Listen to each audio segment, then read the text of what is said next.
Okay, when you picture the fight for women's suffrage, what do you see? I'm betting it's a bunch of women in big, fancy hats, politely asking for the vote. But what if I told you the real story is, well, it's way longer, a lot messier, and honestly, so much more interesting. So today, let's just smash that suffrage myth wide open. Right, so the story you probably got in school, it almost always kicks off right here. Seneca Falls, New York, 1848. It's kind of painted as this neat and tidy starting line, right?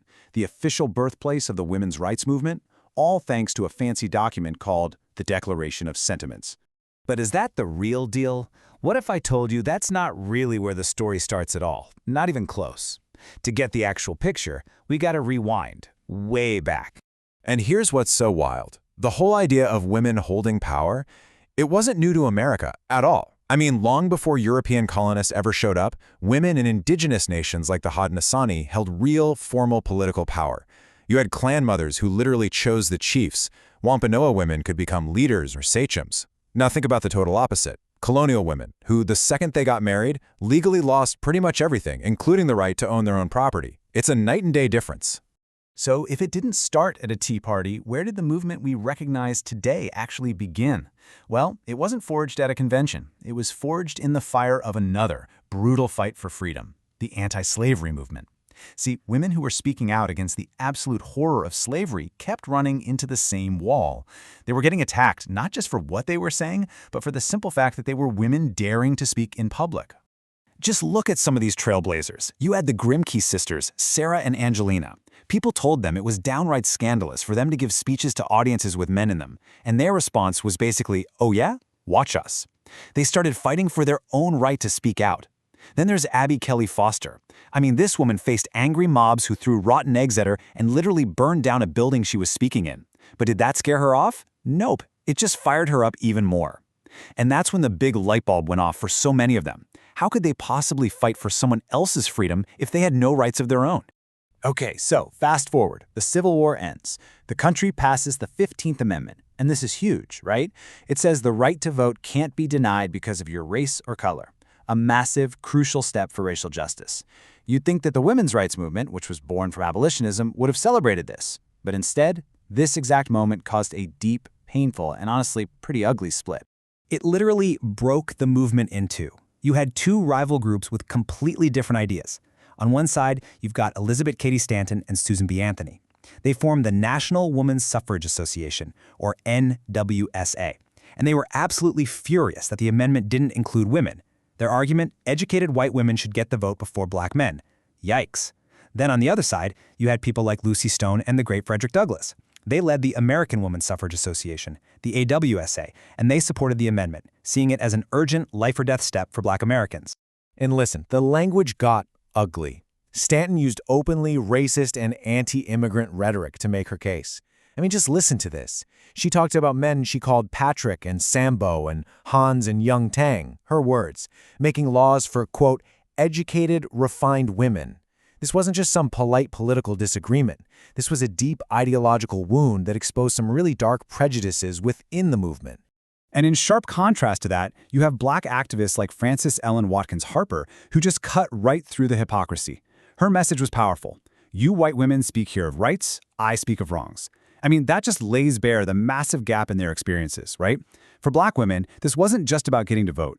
It was about basic survival, basic human rights, in a country where they faced danger from two sides because of their race and their gender.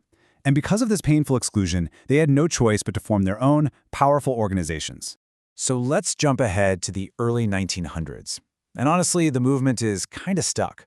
Decades have gone by with very little to show for it. But then, a new generation of activists comes onto the scene. And one of them, a young woman named Alice Paul, had just come back from England, where she'd seen the much more radical, much more confrontational tactics of the British suffragettes. And she basically decided, you know what? Being ladylike and patient, it's not working. It was time for a whole new playbook. First up, massive public parades. We're talking thousands of women marching in huge organized processions designed to be absolutely impossible to ignore. Then they took an even more radical step. They started picketing the White House every single day. This had never been done before. They'd hold up these huge banners with President Woodrow Wilson's own quotes about democracy thrown right back in his face. And when they got arrested for this so-called unladylike behavior, they escalated again with hunger strikes inside the prisons. In the response to these new tactics, it was brutal, absolutely shocking violence. During that huge 1913 parade in D.C., a mob of spectators, we're talking 500,000 people, just attacked the marchers. The women were shouted at, they were spit on, they were physically assaulted, all while the police, who were supposed to be there for protection, pretty much just stood by and let it happen. And get this, it wasn't just the public that was angry. Even the older, more established suffrage organization, NASA, was horrified. Their own president, Anna Howard Shaw, called the White House picketers blank fools. And privately, she said something even more shocking. "I wish something would happen to Miss Paul and stop the whole business." Can you believe that? The movement wasn't just fighting the government anymore, it was fighting itself. Meanwhile, the government's response just got more and more brutal. It all came to a head on one horrific night, which history now calls the Night of Terror. Dozens of the jailed suffragists at the Occoquan workhouse were systematically beaten, choked, and tortured by the guards. One woman, Lucy Burns, was shackled to her cell door, her hands chained above her head, and left there all night. This was straight-up torture. And to break those hunger strikes, prison officials started force-feeding them. It's as awful as it sounds. One of the women, Rose Winslow, managed to smuggle a note out of prison describing it. She talked about the agony of having a tube shoved down her throat, her stomach rejecting it. It's just horrible. And when the public started hearing about this, about what was really happening to these women, the tide of public opinion finally started to turn. So finally, after all this pressure and public outrage, President Wilson gives in. He backs the amendment. Congress passes it in 1919. But wait, it's not over. It still has to be ratified by 36 states to become law. By the summer of 1920, they're so close they have 35 states. 35! After a struggle that had lasted more than 70 years, everything, the entire fight came down to just one more state.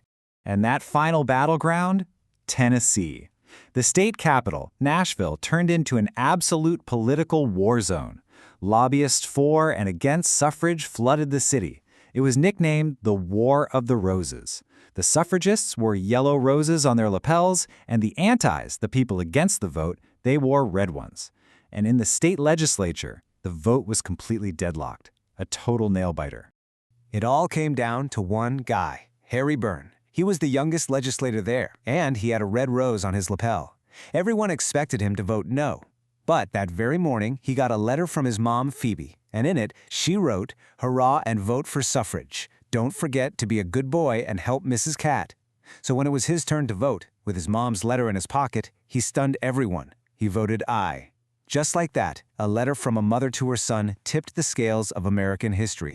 And boom, just like that, on August 18, 1920, the 19th Amendment was ratified. Victory, right? The fight was over. All American women finally won the right to vote.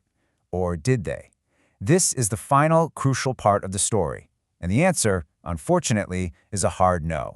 Because for millions of women of color, the fight was far from over. I mean, think about this. Native American women weren't even considered citizens with a guaranteed right to vote until 1924. And even after that, many states kept finding ways to stop them.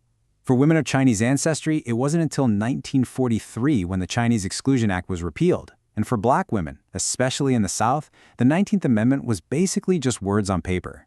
It took until 1965, with the Voting Rights Act, to finally outlaw all the racist poll taxes and literacy tests that were designed specifically to keep them from voting. In this struggle for access, it's not just ancient history. It's still happening. The fight to make sure people can register, that they have access to the polls, that every single ballot gets counted, it's a fight that continues today. You can hear the echo of that long history in the words of modern activists, like Stacey Abrams. Every vote should be counted from every corner of our state. So you see, the story of suffrage isn't one simple, clean narrative about polite ladies in hats. It was a messy, complicated, decades-long brawl. It was full of brilliant alliances and painful betrayals. It had moments of unbelievable bravery right alongside some really ugly prejudice. It was a fight waged by countless women, so many of whose names we've completely forgotten. And it was a fight that, for so many, did not end in 1920. So it leaves us with a pretty big question, right?